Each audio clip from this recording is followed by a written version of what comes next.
Napanood ko yung laban mo. Yung kalaban sobra mong sinabihan niyang pangit yung kamukha niyang tao. Di ba mahilig ka manlait? Basta ikaw naman ang papaulanan. Kala mo ang gwapo niya, ulul pangit ka din naman.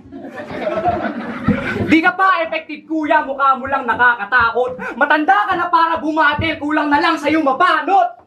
Kalaban mo taga Bulacan. Asintado umasta.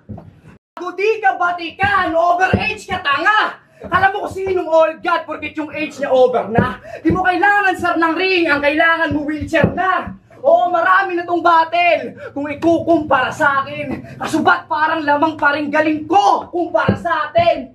Sir, proclaim ka masyado. Sir, sa dream gising, yung veteran sa yung isipan niya na i-daydream, men. Handog ko, purong tula. Para sa mayabang na to, manghihinayang mga pumusta, parang nasayang na damo. Kung bigat lang ang usapan, well, hindi ka nakahanay. Ikaw sumisira sa pinapasok mong bahay na parang anay. Di ba sa akin tong haligi ng tahanan? Wala akong dinamay. Di ko titirahin pagiging ama mo. Alam ko pakiramdam maging isang tatay.